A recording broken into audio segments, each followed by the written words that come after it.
Shalom, Jemaat GKT yang dikasihi Tuhan.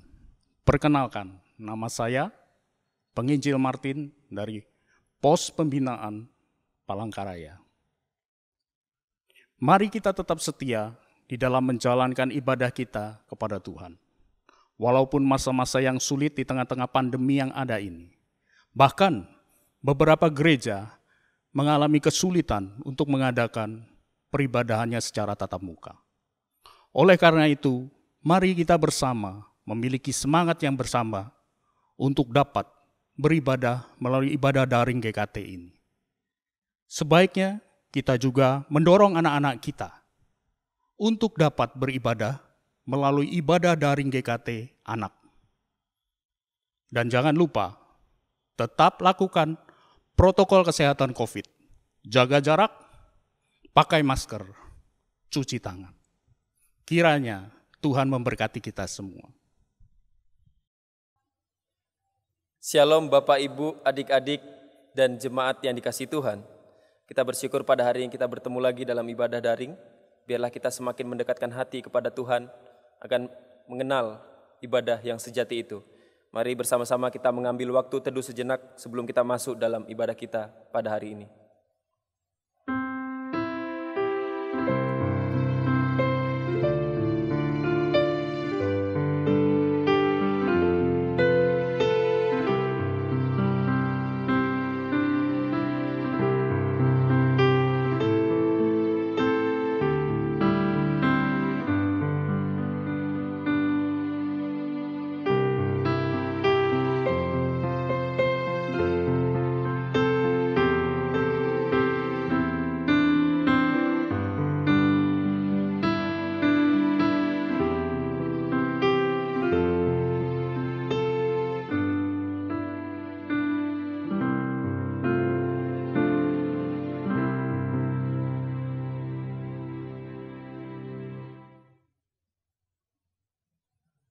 Haleluya, pujilah Allah dalam tempat kudusnya. Pujilah Dia dalam cakrawalanya yang kuat. Pujilah Dia karena segala keperkasaannya. Pujilah Dia sesuai dengan kebesarannya yang hebat. Pertolongan kita adalah dalam nama Tuhan yang menjadikan langit dan bumi. Amin. Tuhan besertamu. Dan besertamu juga. Mari kita pujikan Dia dengan penuh rasa syukur. Kita tinggikan namanya dengan Hosana, Hosana. Dan kita medley dengan pujian tinggikan Tuhan. Hosana, Hosana.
Tuhan. Tinggikan Tuhan dan nyanyi bagi Raja yang telah bangkit.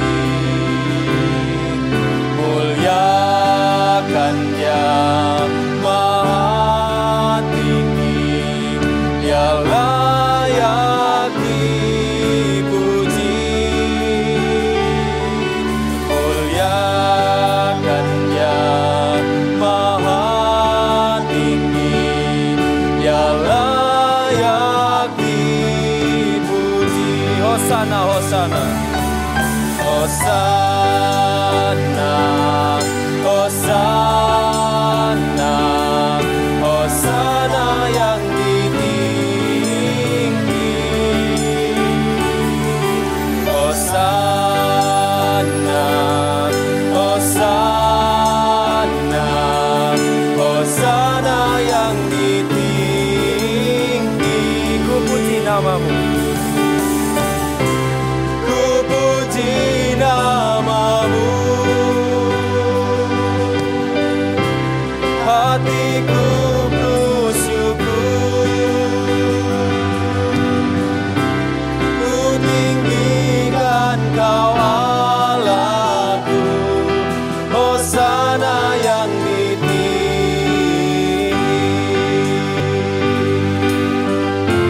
Nyanyikanlah nyanyian baru bagi Tuhan, dan pujilah Dia dari ujung bumi. Baiklah laut bergemuruh serta segala isinya, dan pulau-pulau dengan segala penduduknya. Jemaat dipersilakan duduk kembali. Bersyukurlah kita jikalau kita sudah percaya kepada Yesus Kristus. Karena lagu ini menjelaskan barang siapa yang percaya, dia akan menerima hidup yang kekal. Karena sangat besar kasih-Nya, sehingga kita boleh beroleh keselamatan. Mari kita pujikan PPR nomor 40, sangat besar kasih-Nya.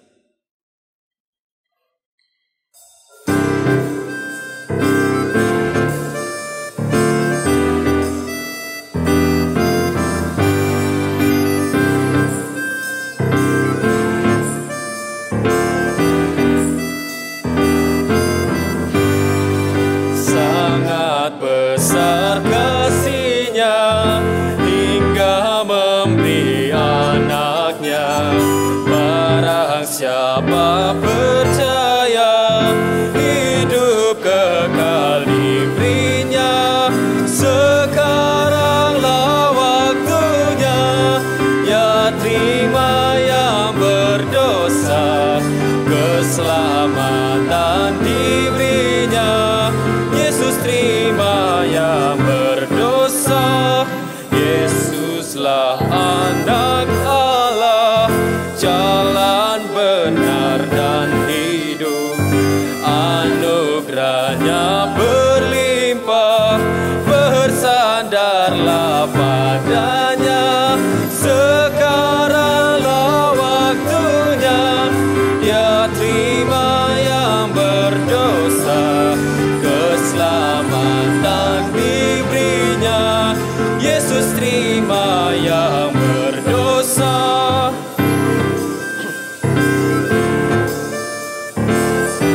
Mari bersama-sama kita pujikan bait yang ketiga. Yesus mati bagiku, menyelamatkan daku, anugerah telah sedia, mari lekas terima. Sekaranglah waktunya, ya terima yang berdosa, keselamatan diberinya. Yesus terima yang berdosa, sekaranglah waktunya, ya terima yang berdosa, keselamatan diberinya. Yesus terima yang berdosa.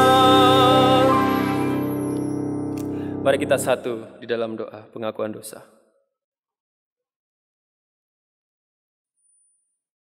Bapa, kami bersyukur pada hari ini, kami boleh mendengarkan pujian ini. Kami boleh merenungkan akan pujian ini. Karena benar Tuhan, begitu besarnya kasih-Mu sehingga tidak memandang rupa. Begitu besar anugerah-Mu bagi kami orang-orang yang telah berdosa, sehingga Engkau menyelamatkan kami. Kami tidak bisa berbuat apa-apa untuk membayar semua dosa kami, Tuhan. Kami tidak bisa apa-apa. Kami hanya bisa bersandar kepada anugerah-Mu, bersandar kepada keselamatan yang Kau berikan secara percuma itu, Tuhan. Melalui anak-Mu, Tuhan kami, Yesus Kristus, Kau boleh menganugerahkan keselamatan yang tak terhingga itu kepada kami orang yang berdosa. Sungguh sangat besar kasih-Mu ya Tuhan. Terima kasih untuk pengorbanan melalui anak-Mu itu, sehingga kami tidak pernah memandang akan hinanya kami, tetapi kami boleh disembuhkan, kami boleh dibangkitkan, kami boleh diangkat dari keterpurukan, sehingga kami tergolong orang-orang yang telah diselamatkan. Terima kasih Tuhan. Ampuni pelanggaran kami, ampuni dosa kami. Di dalam nama Tuhan kami Yesus Kristus dan anak-Mu, kami sudah berdoa. Amin. Sebagai orang yang telah dipilih, saya akan membacakan berita anugerah yang terambil dari Mazmur nomor 32, ayatnya yang kelima. Demikian firman Tuhan. Dosaku kuberitahukan kepadamu, dan kesalahanku tidaklah kusembunyikan. Aku berkata, aku akan mengaku kepada Tuhan pelanggaran-pelanggaranku, dan Engkau mengampuni kesalahan karena dosaku. Demikian firman Tuhan. Jemaat dipersilakan bangkit berdiri. Salam damai.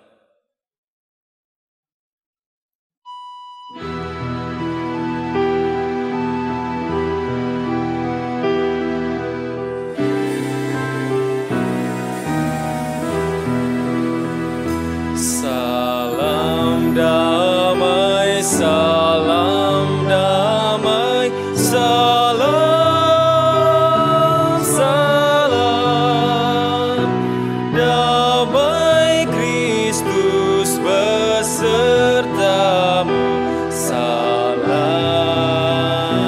salam, salam damai, salam damai, salam, salam damai Kristus besertamu. Salam, salam.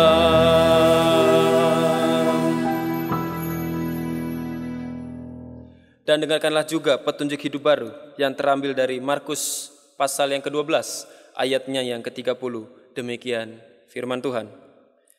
Kasihilah Tuhan Allahmu dengan segenap hatimu, dan dengan segenap jiwamu, dan dengan segenap akal budimu, dan dengan segenap kekuatanmu. Jemaat Bapak, Ibu, dan adik-adik dipersilakan duduk kembali.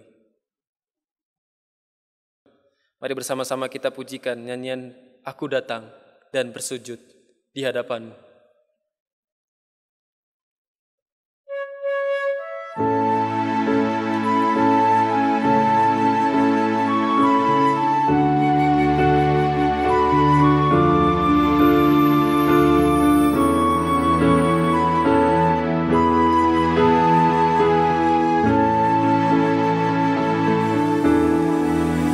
Aku datang dan ku bersujud di hadapanmu. Ku rasakan indah hadiratmu.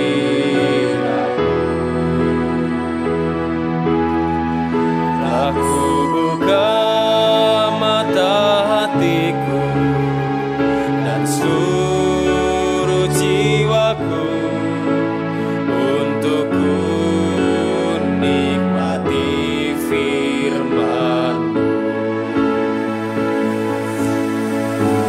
Firman-Mu yang kuasa untuk mengubah sikap hati.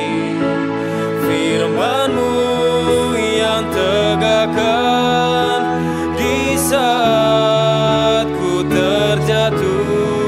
Penuhkanlah bejanaku dengan air sungai-Mu. Ku haus akan firman-Mu. Aku datang dan ku bersujud. Aku datang dan ku bersujud di hadapan-Mu. Ku rasakan indah hadirat-Mu.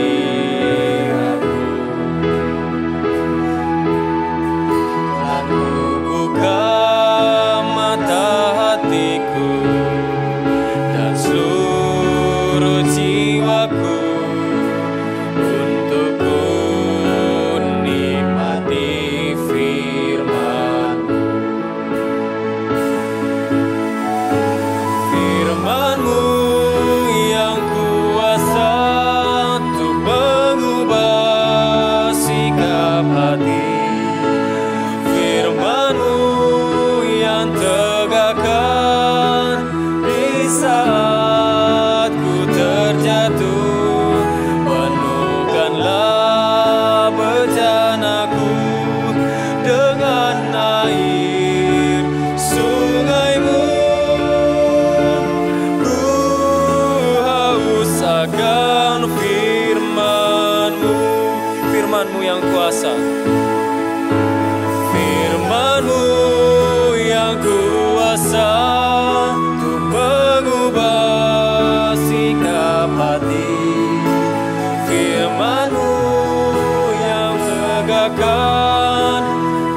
saat ku terjatuh, penuhkanlah bejanaku dengan air sungai-Mu.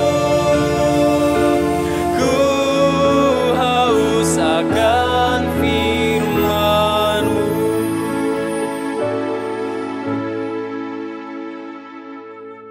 Jemaat Bapak, Ibu, dan adik-adik sekalian, dipersilakan untuk bangkit berdiri.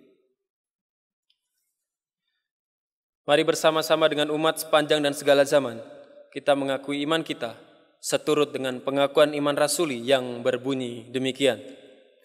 Aku percaya kepada Allah, Bapa yang Maha Kuasa, Khalik langit dan bumi, dan kepada Yesus Kristus, anaknya yang tunggal Tuhan kita, yang dikandung dari Roh Kudus, lahir dari anak darah Maria, yang menderita sengsara di bawah pemerintahan Pontius Pilatus, disalibkan, mati dan dikuburkan, turun ke dalam kerajaan maut, pada hari yang ketiga, bangkit pula dari antara orang mati, naik ke sorga, duduk di sebelah kanan Allah, Bapa yang Maha Kuasa, dan dari sana Ia akan datang untuk menghakimi orang yang hidup dan yang mati. Aku percaya kepada Roh Kudus, gereja yang kudus, persekutuan orang kudus, pengampunan dosa, kebangkitan tubuh, dan hidup yang kekal. Amin. Jemaat dipersilakan duduk kembali. Jemaat GKT yang dikasihi Tuhan, mari kita bersama membawa doa kita di hadapan Tuhan. Yang pertama-tama, mari kita bersama menyerahkan pandemi COVID-19 ini ke dalam tangan kasih Tuhan. Kita tahu kita mengalami kesulitan di tengah-tengah COVID-19 ini. Tetapi biarlah melalui semuanya itu Tuhan berkarya di dalam hidup kita. Yang kedua, mari kita juga terus mendukung di dalam doa untuk pilkada yang akan diadakan di beberapa daerah. Biarlah keamanan, ketentraman, dan potensi-potensi klaster COVID boleh dihindarkan. Kita juga menyerahkan untuk pengembangan daripada pos perintisan pembinaan iman Palangkaraya. Kiranya Tuhan boleh bersama-sama dengan kami semua memenangkan lebih banyak jiwa di kota Palangkaraya ini. Mari kita bersama berdoa. Bapa di dalam surga, saat ini kami datang di hadapan-Mu Tuhan. Kami ingin menyerahkan setiap diri kami ya Tuhan. Kami tahu ya Tuhan, kami mengalami berbagai macam kesulitan di tengah-tengah pandemi yang ada ini. Kami juga tahu, bukan hanya kami, tetapi semua orang mengalami kesulitan yang sama. Biarlah ya Tuhan Kau berkarya, baik itu melalui pemimpin-pemimpin negara kami. Buka hati dan pikiran mereka, sehingga mereka boleh cekatan dan tanggap untuk menghadapi penyebaran COVID ini Tuhan. Kami menyerahkan juga untuk para ilmuwan yang ada. Tuhan berikan hikmat daripada mereka Tuhan, sehingga mereka boleh menemukan vaksin yang ada.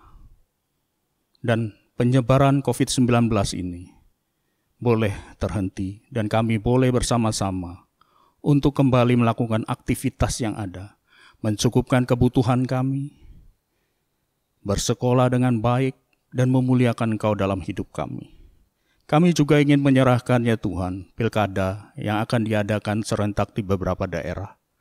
Tuhan, kiranya Tuhan sendiri yang memilih orang-orang yang benar-benar takut akan Engkau. Sehingga daerah-daerah yang dipimpin boleh memuliakan Engkau. Kami menyerahkan mereka, calon-calon yang ada. Tuhan berikan hati kebijakan di dalam memimpin daerah-daerah yang ada. Biarlah pilkada ini boleh berlangsung dengan baik, aman, tentram, sejahtera. Dan jauhkan juga ya Tuhan dari klaster-klaster yang memungkinkan untuk pandemi dapat merebak lagi. Kami menyerahkan seutuhnya pilkada ini ke dalam tangan dan pengasihan-Mu. Kami juga ingin berdoa untuk pos kami di Palangkaraya. Tuhan, kiranya Tuhan sendiri yang membukakan hati orang-orang yang belum percaya boleh mendengarkan kebenaran Injil. Berikan kami jalan untuk kami dapat bersama-sama menginjili orang-orang yang membutuhkan. Kami menyerahkan pengembangan gereja-Mu di tempat ini. Berikan kesehatian bagi kami ya Tuhan. baik gembala sidang, pengurus pos, biarlah Tuhan sendiri yang membimbing, menyertai kami Tuhan. Terima kasih Tuhan, berkati kami seutuhnya. Hanya di dalam nama Tuhan kami Yesus Kristus kami sudah berdoa. Amin. Shalom, salam sejahtera bagi kita semua, dan kita bersyukur untuk setiap kesempatan Tuhan berikan bagi kita untuk kita bisa beribadah bersama-sama. Sebelum kita membaca firman Tuhan serta merenungkannya, mari kita kembali satu di dalam doa. Bapa di dalam surga, tiba saatnya kami akan kembali belajar dan merenungkan firman. Kami mohon pertolongan hikmat tuntunan terang Roh Kudus-Mu menolong setiap kami untuk kami boleh memahami, mengerti, serta melakukan firman. Di dalam nama Tuhan kami, Yesus Kristus, kami berdoa. Amin. Firman Tuhan hari ini kita akan baca di dalam kitab Kisah Para Rasul pasal 27 ayat 13 sampai dengan ayat yang ke-44. Kisah Para Rasul pasal 27 ayat 13 sampai 44. Demikian bunyi firman Tuhan.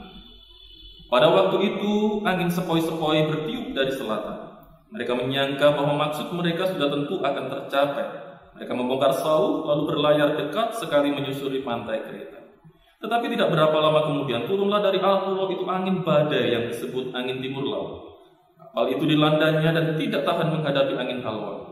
Karena itu kami menyerah saja dan membiarkan kapal kami terombang-ambing. Kemudian kami hanyut sampai ke pantai sebuah pulau kecil bernama Kauda, dan di situ dengan susah payah kami dapat menguasai sekoci kapal itu. Dan setelah sekoci itu dinaikkan ke atas kapal, mereka memasang alat-alat penolong dengan meliliti kapal itu dengan tali. Dan karena takut terdampar di beting Sirtis, mereka menurunkan layar dan membiarkan kapal itu terapung-apung saja. Karena kami sangat hebat diombang-ambingkan angin badai, maka pada keesokan harinya mereka mulai membuang muatan kapal ke laut. Dan pada hari yang ketiga, mereka membuang alat-alat kapal dengan tangan mereka sendiri. Setelah beberapa hari lamanya baik matahari maupun bintang-bintang tidak kelihatan, dan angin badai yang dahsyat terus-menerus mengancam kami, akhirnya putuslah segala harapan kami untuk dapat menyelamatkan diri kami. Dan karena mereka beberapa lamanya tidak makan, berdirilah Paulus di tengah-tengah mereka dan berkata, "Saudara-saudara, jika sekiranya nasihatku dituruti, supaya kita jangan berlayar dari Kreta, kita pasti terpelihara dari kesukaran dan kerugian ini. Tetapi sekarang juga dalam kesukaran ini, aku menasihatkan kamu supaya kamu tetap bertabah hati, sebab tidak seorang pun di antara kamu yang akan binasa kecuali kapal ini. Karena tadi malam seorang malaikat dari Allah, yaitu dari Allah yang aku sembah sebagai miliknya, berdiri di sisiku. Dan ia berkata, 'Jangan takut Paulus, engkau harus menghadap Kaisar. Dan sesungguhnya oleh karunia Allah, maka semua orang yang ada bersama-sama dengan engkau di kapal ini akan selamat karena engkau. Sebab itu tabahkanlah hatimu saudara-saudara. Karena aku percaya kepada Allah bahwa semuanya pasti terjadi sama seperti yang dinyatakan kepadaku. Namun, kita harus mendamparkan kapal ini di salah satu pulau.' Malam yang ke-14 sudah tiba, dan kami masih tetap terombang-ambing di Laut Adria. Tapi kira-kira tengah malam anak-anak kapal merasa bahwa mereka telah dekat daratan. Lalu mereka mengelurkan batu duga, dan ternyata air di situ 20 depa dalamnya. Setelah maju sedikit, mereka menduga lagi, dan ternyata 15 depa. Dan karena takut bahwa kami akan terkandas di salah satu batu karang, mereka membuang 4 sauh di buritan. Dan kami sangat berharap mudah-mudahan hari lekas siang. Akan tetapi anak-anak kapal berusaha untuk melarikan diri dari kapal. Mereka menurunkan sekoci dan berbuat seolah-olah mereka hendak melakukan beberapa sauh di haluan. Karena itu Paulus berkata kepada perwira dan prajurit-prajurit, "Jika mereka tidak tinggal di kapal, kamu tidak mungkin selamat." Lalu prajurit-prajurit itu memotong tali sekoci dan membiarkannya hanyut. Ketika hari menjelang siang, Paulus mengajak semua orang untuk makan. Katanya, "Sudah 14 hari lamanya kamu menanti-nanti saja, menahan lapar dan tidak makan apa-apa. Karena itu aku menasihatkan kamu supaya kamu makan dahulu. Hal itu perlu untuk keselamatanmu. Tidak seorang pun di antara kamu akan kehilangan sehelai pun dari rambut kepalanya." Sudah berkata demikian, ia mengambil roti, mengucap syukur kepada Allah di hadapan mereka semua, memecah-mecahkannya, lalu mulai makan. Maka kuatlah hati semua orang itu, dan mereka pun makan juga. Jumlah kami semua yang di kapal itu 276 jiwa. Setelah makan kenyang, mereka membuang muatan gandum ke laut untuk meringankan kapal itu. Dan ketika hari mulai siang, mereka melihat suatu teluk yang rata pantainya. Walaupun mereka tidak mengenal daratan itu, mereka memutuskan untuk sedapat mungkin mendamparkan kapal itu ke situ. Mereka melepaskan tali-tali sauk, lalu meninggalkan sauk-sauk itu dasar laut. Sementara itu mereka mengulurkan tali-tali kemudi, memasang layar topang supaya angin meniup kapal itu menuju pantai. Tetapi mereka melanggar busung pasir dan terkandaslah kapal itu. Halauannya terpancang dan tidak dapat bergerak, dan buritanya hancur dipukul oleh gelombang yang hebat. Pada waktu itu, prajurit-prajurit bermaksud untuk membunuh tahanan-tahanan, supaya jangan ada seorang pun yang melarikan diri dengan berenang. Tapi perwira itu ingin menyelamatkan Paulus. Karena itu ia menggagalkan maksud mereka dan memerintahkan supaya orang-orang yang pandai berenang lebih dahulu terjun ke laut dan naik ke darat, dan supaya orang-orang lain menyusul dengan mempergunakan papan atau pecahan-pecahan kapal. Demikianlah mereka semua selamat naik ke darat. Demikian firman Tuhan. Bapak, Ibu, dan saudaraku yang dikasihi Tuhan, bukan hal yang mudah untuk kita bisa menebar asa dan harapan saat kita sendiri juga dalam kondisi yang kurang baik. Mungkin lebih mudah untuk kita berkata, maaf, aku sebenarnya tahu kalau kamu butuh bantuan. Aku sebenarnya tahu kalau kamu membutuhkan dorongan, motivasi, nasihat, atau apapun untuk menolong kamu keluar dari saat-saat sulit ini. Tapi sekali lagi maaf, bagaimana aku bisa menolong kamu kalau aku sendiri juga sedang terpuruk? Maaf, aku tidak bisa memberikan solusi untuk kehidupanmu. Aku tidak bisa memberikan nasihat untuk kamu, karena hari ini pun aku sedang disibukkan dan dipusingkan oleh pergumulan kesulitanku sendiri. Kita sama-sama sedang hadapi masa-masa sulit ini. Jadi tolong maafkan aku. Hari ini aku tidak bisa mengatakan sesuatu untuk menolong kamu. Bapak dan saudara yang Tuhan, pertanyaannya adalah, layak dan pantaskah kita untuk berkata seperti itu?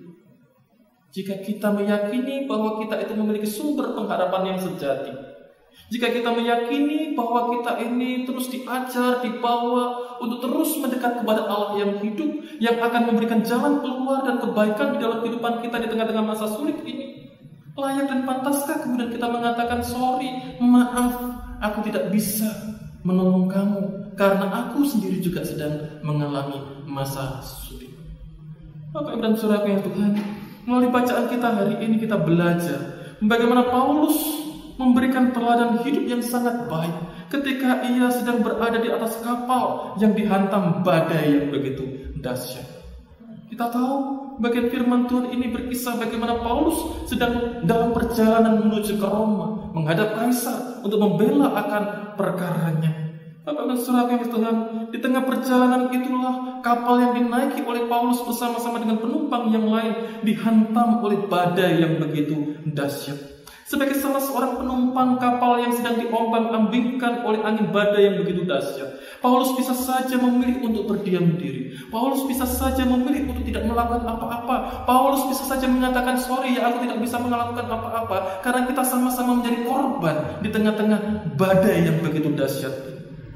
Sorry, aku pun juga butuh pertolongan seperti engkau. Ya sudahlah, kita sama-sama diam saja. Sudah, pasrah apa katanya nanti. Bapak dan saudara, Paulus tidak memilih untuk berdiam diri di tengah-tengah situasi yang genting seperti itu, di atas sebuah kapal yang sama dan mengalami badai yang sama dengan penumpang yang lain, di tengah-tengah berkecamuknya perasaan takut, khawatir, cemas, bingung yang menyerang sebagian besar penumpang kapal. Paulus lebih memilih untuk menebarkan asa dan harapan kepada sesama penumpang di atas kapal itu. Apa yang Paulus lakukan untuk menebar asa dan harapan saat badai melanda? Firman Tuhan menunjukkan kepada kita, setidaknya ada dua cara yang bisa kita lakukan belajar dari Paulus untuk menebar asa saat badai melanda. Yang pertama, Bapak dan Saudara, untuk menebar asa saat badai melanda adalah kita harus belajar terus mengucapkan kata-kata yang menguatkan. Ucapkanlah kata-kata yang menguatkan ketika kita sedang bersama-sama menghadapi akan badai kehidupan ini. Bapak dan saudaraku, kita melihat dari Paulus Ketika Paulus melihat bahwa sebagian besar penumpang kapal itu sudah putus asa, sudah putus harapan. Karena tidak bisa melihat matahari, bintang pun tidak bisa mereka lihat. Langit begitu kelam, ombak menderu terus-menerus, kapal diombang-ambingkan, layar sudah diturunkan, tidak tahu lagi mereka sudah ada di posisi di mana, berlayar menuju kemana. Tidak ada lagi yang tahu, Bapak Ibu Saudara. Termasuk awak kapal pun yang begitu hebat, mereka sudah putus harapan. Apa yang dilakukan Paulus pertama kali? Paulus segera berdiri dan kemudian mengajak mereka semua untuk bertabah hati, untuk tetap semangat, untuk tetap kuat hati, untuk tetap bersabar hati dan berbesar hati menghadapi situasi yang sulit itu. Bapak dan Saudaraku, setidaknya Paulus 2 kali meminta supaya orang-orang yang ada di atas kapal itu untuk tetap bertabah hati. Meskipun nantinya mereka harus kehilangan muatan, mereka harus kehilangan barang yang mereka bawa, meskipun mereka harus kehilangan kapal yang mereka tumpangi, namun Paulus katakan, tidak seorang pun di antara mereka yang akan binasa. Bahkan 14 hari kemudian, pada hari yang ke-14, ketika orang-orang pun tetap di dalam situasi yang begitu sulit, Paulus tetap menguatkan mereka dengan mengatakan, tidak seorang pun di antara kamu akan kehilangan sehelai pun dari rambut kepalanya. Bapak dan Saudara yang Tuhan, ucapan yang menguatkan dari Paulus itu bukanlah ucapan tanpa dasar, bukanlah omong kosong, bukanlah ucapan tanpa makna, bukanlah ucapan yang sekedar iseng, untung-untungan, bukan. Tetapi ucapan yang diucapkan oleh Paulus adalah ucapan yang didasari oleh dasar yang sangat kuat, sehingga Paulus berani mengatakan, saudara-saudara, ayo mari kita tetap bertabah hati, kita tetap bersabar, kita tetap menguatkan hati kita melewati masa-masa sulit badai yang melanda kapal ini. Apa dasarnya, Bapak Saudara? Dasar yang pertama adalah karena Paulus mengalami penyataan dan pernyataan dari malaikat Allah yang menjumpainya pada malam sebelumnya. Yang kedua, Paulus meyakini di dalam kehidupan pribadi akan Allah yang dia kenal, akan Allah yang dia sembah itu adalah Allah yang pasti mengerjakan apa yang dikehendakinya, apa yang difirmankan, apa yang dijanjikannya, pasti akan Tuhan genapi dan Tuhan kerjakan sesuai dengan waktu dan kehendaknya. Bapak dan Saudara yang Tuhan, pengalaman iman, pengalaman pribadi Paulus, perjumpaan pribadi Paulus dengan Tuhan, bahkan pengalaman pribadinya penampakan para malaikat itu menjadikan Paulus yakin bahwa bukan hanya dia yang selamat, tapi seluruh isi kapal penumpang itu sendiri akan selamat meskipun mereka harus kehilangan kapal. Perkataan Paulus yang berisi nasihat dan ajakan untuk tabah itu, Bapak dan Saudara, setidaknya kembali menumbuhkan dan menguatkan asa dan harapan yang sempat terhilang di antara penumpang kapal. Setidaknya sampai malam yang ke-14 mereka semua tetap bertahan untuk hidup. Ada semangat baru, ada kekuatan baru, karena ada seorang anak Tuhan yang melontarkan, yang mengucapkan kata-kata yang membangkitkan semangat. Bapak Ibu dan Saudara yang kasih Tuhan, sadarkah kita bahwa berkata benar, berkata yang baik untuk membangun kehidupan sesama itu bukan hanya sekedar tugas dan panggilan kita, namun berkata yang benar dan baik untuk membangun kehidupan sesama itu adalah salah satu ciri dari kehidupan baru, manusia baru di dalam Kristus. Kalau kita membaca kitab Efesus pasal 4 ayat 25 dan 29, Tuhan mengatakan, buanglah dusta dan berkatalah benar seorang kepada yang lain. Janganlah ada perkataan kotor keluar dari mulutmu, tetapi pakailah perkataan yang baik untuk membangun di mana perlu, supaya mereka yang mendengarnya beroleh kasih karunia. Pakailah perkataan yang baik, berkatalah yang benar untuk membangun. Bapak dan Saudara yang kasih Tuhan, saya pernah bertemu dengan 2 orang di dalam satu jemaat yang sama. Orang-orang Kristen yang sudah lama menjadi orang Kristen yang sama-sama rajin datang ke gereja, orang-orang Kristen yang sudah menjadi anggota penuh di dalam gereja itu dibuktikan dengan surat baptisnya. Bapak Ibu dan Saudara yang Tuhan, namun 2 orang Kristen di dalam satu jemaat gereja ini ada orang yang bertolak belakang di dalam perkataannya, dalam sikap tingkah lakunya. Kalau melihat dari sisi kata-katanya saja, Bapak Ibu, orang Kristen yang pertama ini adalah orang Kristen yang setiap kali dia berbicara, kata-kata yang keluar dari mulutnya adalah kata-kata yang menyakitkan. Sebagian besar kalimat demi kalimat yang keluar dari mulutnya itu adalah kalimat-kalimat pesimis. Ketika dia melihat sesuatu yang buruk terjadi, maka dia akan langsung melontarkan kata-kata pesimisnya. Dan bahkan ketika dia melihat sesuatu yang baik sekalipun, dia akan mengatakan, aduh, kenapa seperti ini? Tidak ada ucapan syukur. Yang ada hanyalah sekedar gerutu, omelan, protes sana, protes sini, intimidasi orang dengan kata-kata yang menyakitkan, melukai sesamanya. Dan itu ada Bapak Ibu Saudaraku di dalam sebuah gereja itu. Itu orang Kristen yang pertama. Maka tidak heran dia tidak memiliki banyak orang yang dekat dengan dia. Kalaupun ada orang yang dekat dengan dia, kedekatannya itu hanya karena apa? Karena takut. Ya sudahlah, daripada aku dimarahin, daripada aku diomelin, daripada aku diomongin, dinyinyiri, lebih baik aku dekat dengan dia. Tapi bukan karena hormat, bukan karena benar-benar merasakan kasih karunia, tetapi hanya karena takut dan takut. Lalu orang Kristen yang kedua di jemaat yang sama, Bapak Ibu Saudaraku, adalah orang Kristen yang tidak banyak ngomong, jarang sekali dia bicara.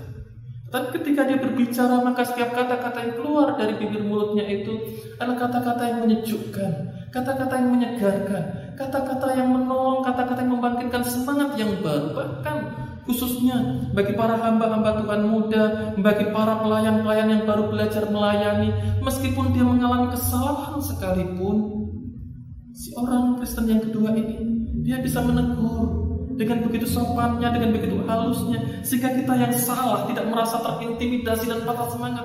Tapi kita tahu kesalahan kita, dan kita kemudian, oh iya, terima kasih. Kita bisa memperbaiki akan kelakuan kita, memperbaiki kesalahan kita. Dan orang Kristen yang kedua dampaknya pasti disenangi oleh banyak orang. Bapak dan Saudaraku, kata-kata yang keluar dari bibir mulut kita itu dahsyat.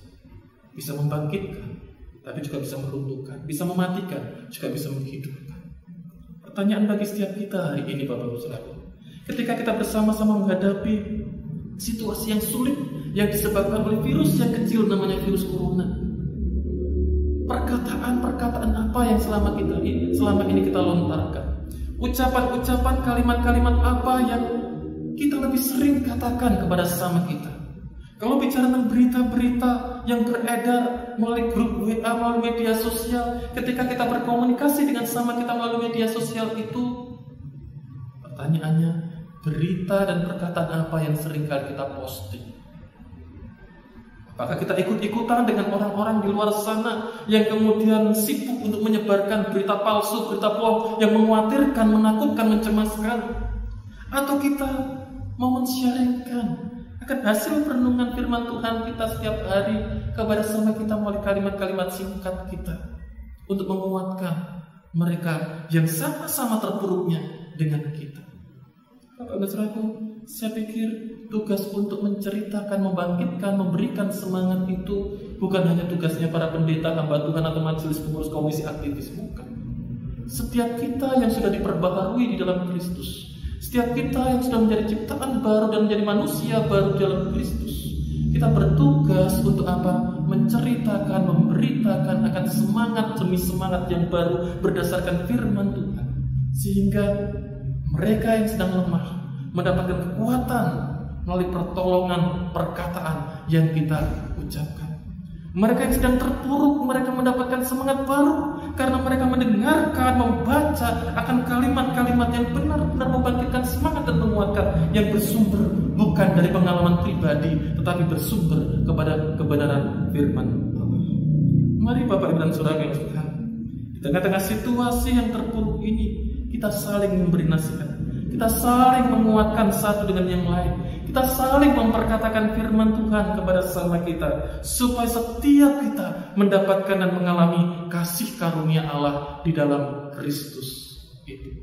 Stop menceritakan yang jelek, stop memberitakan yang buruk, mulailah berkata-kata yang baik, yang membangkitkan semangat, asa dan harapan bagi kita, bagi orang yang sedang terpuruk. Yang kedua, Bapak dan Saudara, Paulus tidak hanya cukup dengan kata-kata yang menguatkan, untuk menebarkan asa dan harapan saat badai itu melanda. Namun Paulus juga menebar asa itu melalui tindakan iman yang menyelamatkan semua orang yang ada di atas kapal itu. Ada tindakan-tindakan yang spesial, yang spesifik yang dilakukan oleh Paulus. Yang pertama, ketika dia mengetahui awak atau anak buah kapal itu akan melarikan diri, dia segera memberitahu perwira dan prajurit-prajurit untuk mengatasi masalah itu.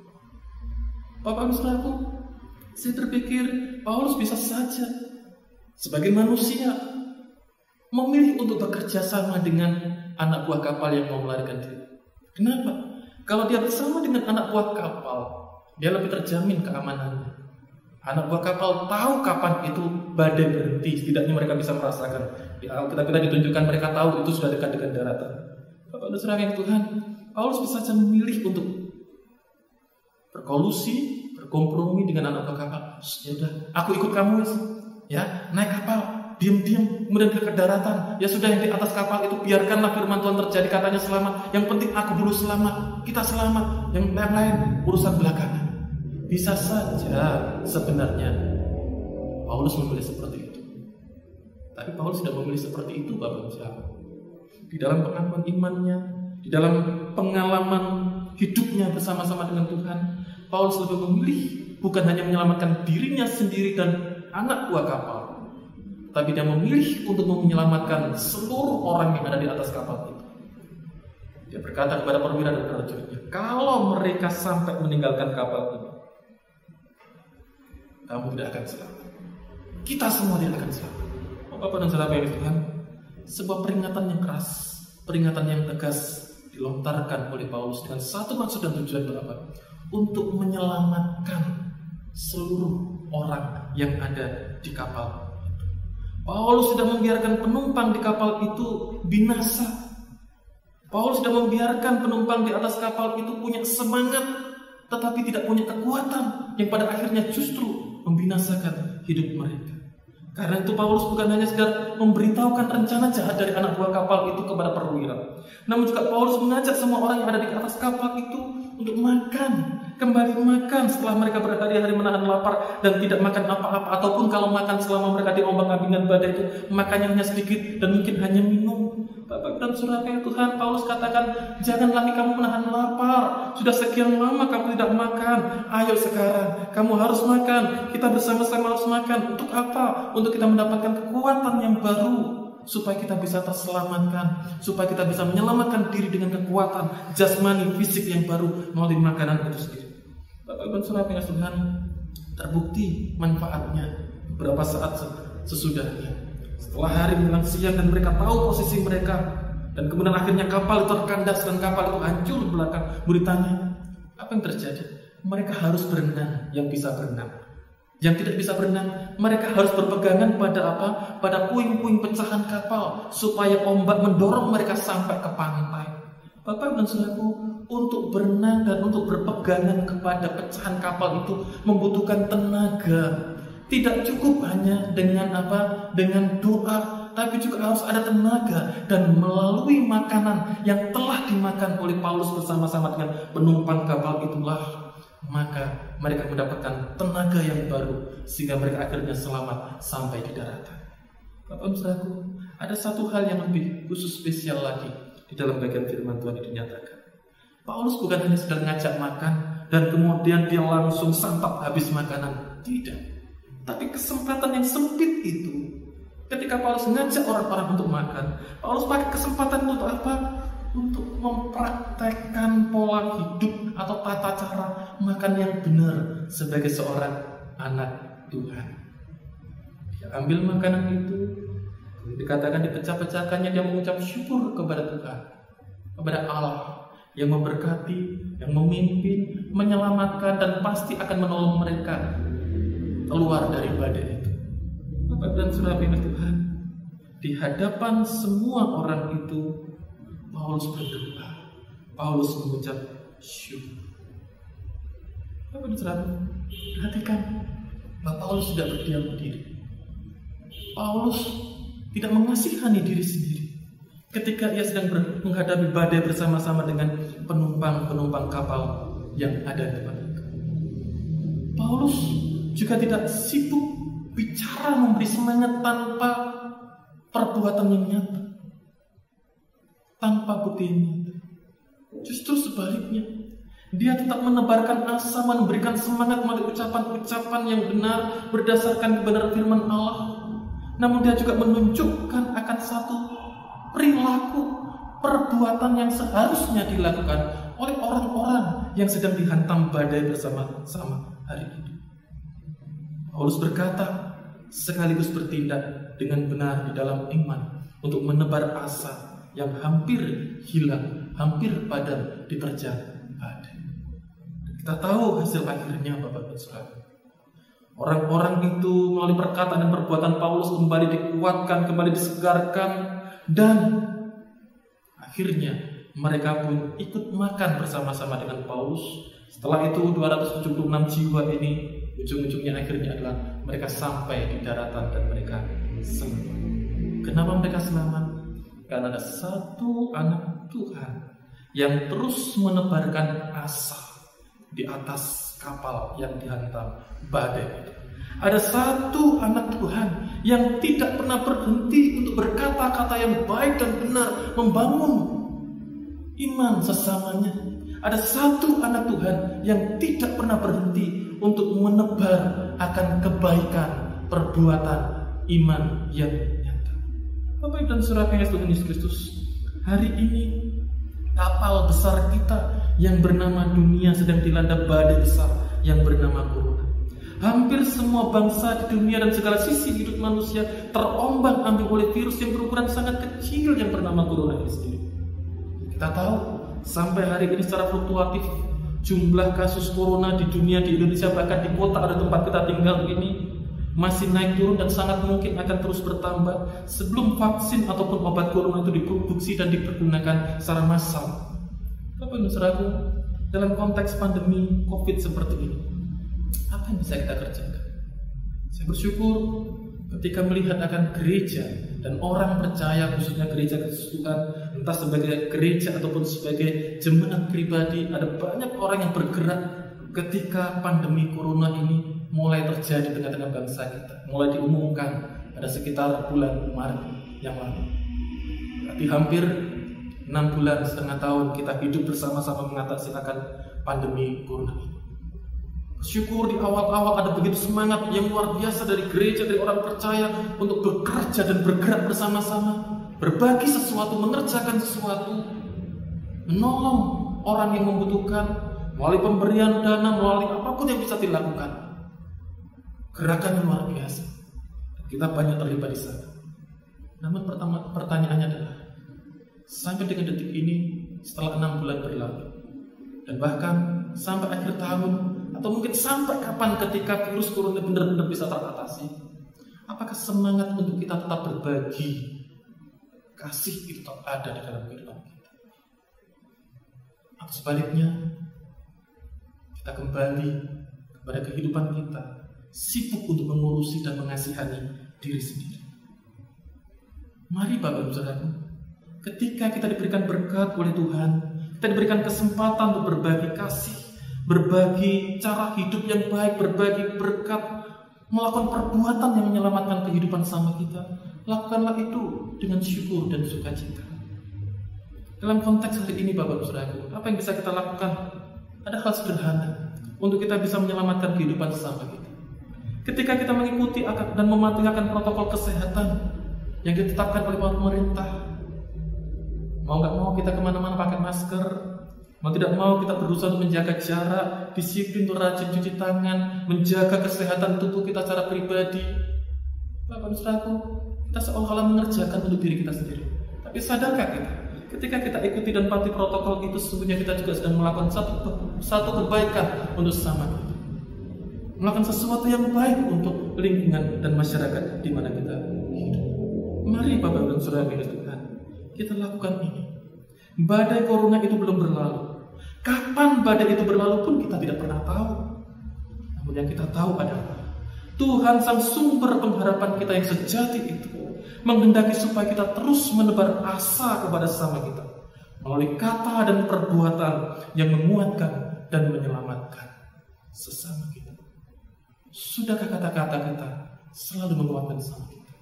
Sudahkah perbuatan kita menyelamatkan sesama kita? Mari kita berdoa. Tuhan Yesus, terima kasih untuk firman. Tolong kami dan ajar kami boleh menjadi pelaku firman Allah yang hidup, menebar asa saat badai melanda hidup ini. Kami berhenti untuk mengasihani diri kami sendiri, namun kami mulai belajar melangkah untuk berkata yang baik dan benar, menguatkan, membangun hidup sesama kami, untuk melakukan yang baik dan benar, untuk menyelamatkan kehidupan sesama kami di dalam kuat kuasa pimpinan pertolongan Roh Kudus. Tolong kami sebagai gereja, tolong kami sebagai jemaat dan umat, untuk kami terus mengerjakan yang baik dan benar sesuai dengan kehendak rencana Allah yang mulia. Pujilah nama-Mu ya Bapa. Jadikanlah kami pelaku firman Allah yang hidup. Di dalam nama Tuhan kami, Yesus Kristus, kami berdoa. Amin. Tibalah saatnya kita akan memberikan persembahan, dan persembahan akan dijalankan sesuai dengan tata aturan gereja kita masing-masing. Untuk itu, marilah kita angkat pujian. Kami bawa pujian.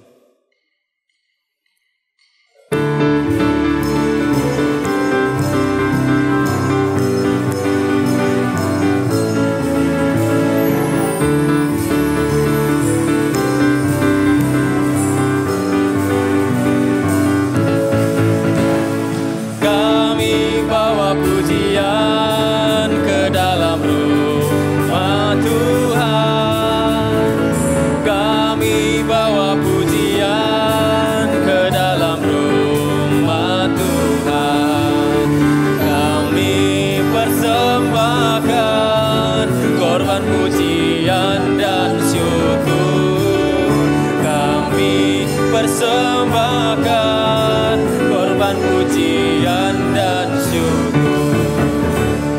Kami bawa pujian ke dalam rumah Tuhan. Kami bawa pujian ke dalam rumah Tuhan. Kami persembahkan korban pujian dan syukur. Kami persembahkan korban pujian dan syukur.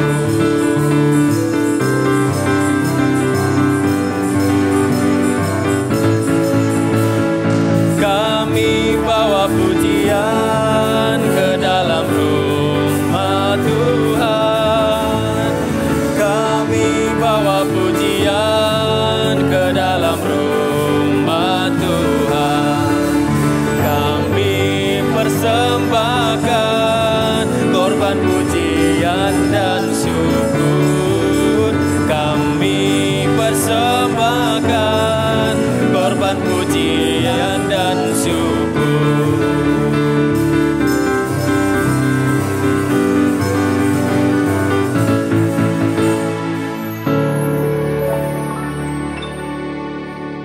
Mari kita masuk dalam doa persembahan. Sekali lagi kami bersyukur Tuhan, karena berkat-Mu, karena penyertaan-Mu, karena ketulusan-Mu ketika Engkau menganugerahkan kami berkat-berkat-Mu yang tak terhingga itu. Terima kasih Tuhan, karena Engkau sungguh baik bagi kami. Engkau sudah mau menjadi Tuhan kami, dan Engkau sudah mau memilih kami sebagai umat kesayangan-Mu. Terima kasih Tuhan. Berkatilah pekerjaan kami, berkatilah segala usaha kami, berkatilah studi kami, dan segala sesuatu yang kami kerjakan sepanjang hari ini. Kiranya juga Engkau yang melindungi kami, menolong kami, dan menyertai kami. Terima kasih Tuhan. Di dalam nama Tuhan Yesus kami sudah berdoa dan bersyukur. Amin.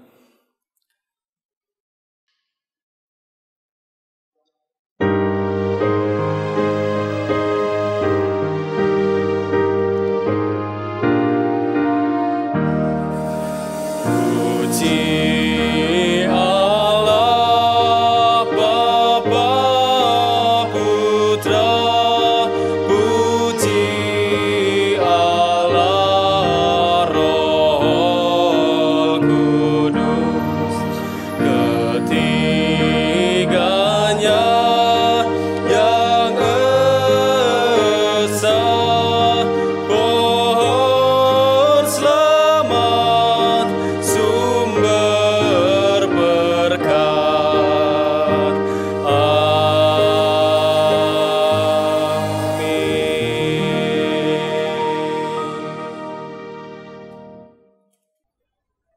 Jemaat yang dikasihi Tuhan, arahkanlah hatimu kepada Tuhan dan terimalah berkat Tuhan. Kiranya kasih karunia dan damai sejahtera dari Allah Bapa yang mengasihimu dengan kasih-Nya yang kekal, anugerah keselamatan sejati dari Tuhan kita Yesus Kristus, pimpinan pertolongan penyerta dan kuat kuasa Roh Kudus akan terus menyertai, memimpin, mengarahkan dan memenuhi kehidupan saudara-saudara sekalian sekarang dan sampai selama-lamanya Kristus datang kembali. Amin.